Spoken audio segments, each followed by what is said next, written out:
नमस्ते दोस्तों, आप सबका स्वागत है मेरे चैनल में। आज मैं आपके लिए नया वीडियो लेके आया हूँ कि स्टॉक स्टेटमेंट किस प्रकार बनाते हैं। अगर आपने बैंक से सीसी लोन लिया हुआ है यानी कैश क्रेडिट लोन लिया हुआ है, या फिर ओवरड्राफ्ट फैसिलिटी आपके पास में यानी ओवरड्राफ्ट लोन लिया हुआ है, या फिर आपने बिजनेस पर्पस के लिए यानी बिजनेस ग्रो करने के लिए बिजनेस लोन लिया हुआ है, तो इस तरह के लोन लेने के बाद में हमें जो है बैंक को स्टॉक स्टेटमेंट प्रोवाइड करना पड़ता है। तो हम स्टॉक स्टेटमेंट किस प्रकार बनाएंगे, ये सारी की सारी इंफॉर्मेशन जो है हम इस वीडियो में देखेंगे, तो प्लीज वीडियो में बने रहिए। तो सीसी लोन और ओडी लोन ये जो है हमें नेशनलाइज बैंक भी प्रोवाइड करती है और प्राइवेट बैंक भी प्रोवाइड करती है। तो हमें जो है हर महीना स्टॉक स्टेटमेंट प्रोवाइड करना पड़ता है, यानी बैंक जो है हमें लोन देने के बाद में हर महीना स्टॉक स्टेटमेंट देने के लिए बोलती है।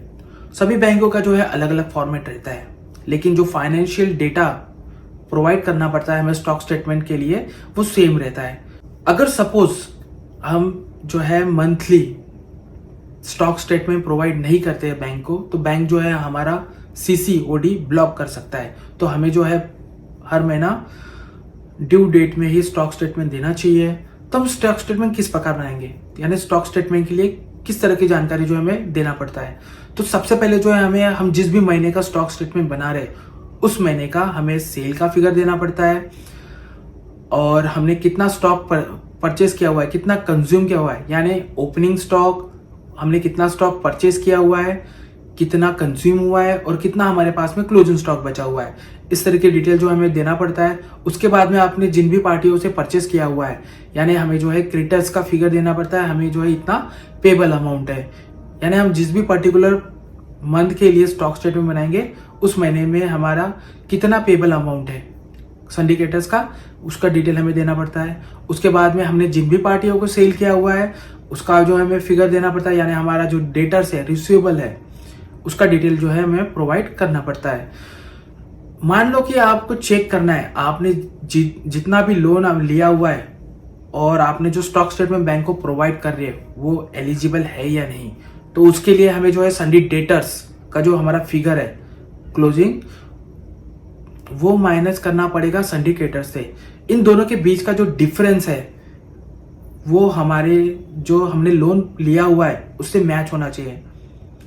अब सभी बैंक जो है 100% नहीं पकड़ती है, यानी इन दोनों का जो डिफरेंस है, यानी हमें हमारा जो रिसीवेबल अमाउंट आ रहा है वो हम 100% नहीं पकड़ती है। उसका जो है कुछ 70, कोई बैंक जो है 75% पकड़ती है, कोई बैंक जो है 90% पकड़ती है। यानी सभी बैंकों का जो कैलकुलेशन है वो अलग अलग रहता है। यानी तो हमें हमेशा ध्यान रखना चाहिए कि इन दोनों का जो डिफरेंस है वो हमेशा जो है हमारे लोन अमाउंट से मैच होना चाहिए। तो हम किस प्रकार से जो है स्टॉक स्टेटमेंट बनाएंगे, ये सारी की सारी डिटेल जो है हम देखेंगे। अगर आप गुड्स सेल करते हो तो आपको जो है गुड्स की डिटेल देनी पड़ेगी स्टॉक स्टेटमेंट में। अगर आप सर्विस प्रोवाइडर हो, अगर आप कंस्ट्रक्शन वाले हो, मतलब कंस्ट्रक्शन फील्ड से हो, तो आपको जो है कंस्ट्रक्शन एक्टिविटी की डिटेल डालनी पड़ेगी। तो हमारे पास में जो एक स्टॉक स्टेटमेंट का फॉर्मेट है जो प्राइवेट बैंक का है, जो सर्विस प्रोवाइडर के लिए फिल किया हुआ है। तो हम देखेंगे कि किस प्रकार से जो है हमने डिटेल्स उसमें फिल की हुई है। तो सबसे पहले जो है हमें यहाँ पे हेडिंग डालना है स्टॉक स्टेटमेंट। उसके बाद में हमें यहाँ पे पीरियड लिखना है, हम जिस भी पीरियड के लिए स्टॉक स्टेटमेंट प्रोवाइड करते हैं। उसके बाद में हमारी कंपनी का नाम लिखना है। उसके बाद में हम हमारा जो जिस भी डिपार्टमेंट से वर्क है उसकी डिटेल हमें यहाँ पे डालनी है। फिर यहाँ पे जो है हमें हमारे डिपार्टमेंट का नाम लिखना है। उसके बाद में हम किस साइट के लिए वर्क कर रहे हैं वो हमें लिखना है। उसके बाद में हमारा जो वर्क ऑर्डर हुआ है डिपार्टमेंट के साथ में उसकी डेट डालनी है। उसके बाद में हमें यहाँ पे वैल्यू ऑफ कॉन्ट्रैक्ट डालना है। उसके बाद में हमने डिपार्टमेंट को कब हमारा जो बिल रेज किया हुआ है, यानी आरए बिल प्रोवाइड किया हुआ है, कंस्ट्रक्शन के लिए आरए बिल रहता है, तो उसकी हमें यहाँ पे डेट डालनी है। उसके बाद में हम जिस भी पीरियड के लिए बना रहे हैं उस पीरियड तक हमारा कितना वर्क कंप्लीट हुआ है उसकी डिटेल हमें यहाँ पे डालनी है। तो हमारा जो कॉन्ट्रैक्ट है वैल्यू माइनस हमारा जो वर्क कंप्लीट है, इन दोनों को जो है, उसके बाद में हमें जो है अमाउंट कितना रिसीव्ड हुआ है, यानी वर्क कंप्लीट करने के बाद में हमें अमाउंट कितना रिसीव्ड हुआ है उसकी टोटल हमें यहाँ पे डालनी पड़ेगी। उसके बाद में आपका आपका जो है, उसके बाद में work complete minus amount receivable, उसके बाद में हमें जो है यहाँ पे हमारा बैलेंस वर्क की डिटेल देनी पड़ेगी। उसके बाद में हमें जो है यहाँ पे टेंटेटिव बैलेंस वर्क उसका अमाउंट डालना है, और हमें हमारा जो वर्क डन है और हमारा जो अमाउंट हमें रिसीव्ड हुआ है, इन दोनों को प्लस माइनस इन दोनों को जो है माइनस करना पड़ेगा, यानी work complete minus amount received करने के बाद में हमारा जो अमाउंट बचता है, यानी ये जो है हमारा रिसीवेबल है, यानी हमारा जो डेटर्स है वो आएगा यहाँ पे 4,31,50,149। उसके बाद में द पीरियड ऑफ कंप्लीटेशन, यानी हमारा जो वर्क ऑर्डर है, यानी वर्क कितने महीनों के लिए, उसकी जो डिटेल है हमें यहाँ पे डालनी पड़ेगी। उसके बाद में हमें जो यहाँ पे प्लेस की डिटेल डालनी पड़ेगी। उसके बाद में हम किस डेट को स्टॉक स्टेटमेंट प्रोवाइड कर रहे हैं उसके हमें जो है यहाँ पे डिटेल डालनी पड़ेगी। उसके बाद में हमें जो है यहाँ पे अगर आपके पास में कुछ स्टॉक मटेरियल का स्टॉक है उसका डिटेल देना पड़ेगा हमें। यहाँ पे हमारे कंपनी का नाम डालना है। उसके बाद में हमारे को यहाँ पे हेडिंग डालना पड़ेगा मटेरियल स्टॉक एज ऑन 28/2/2023।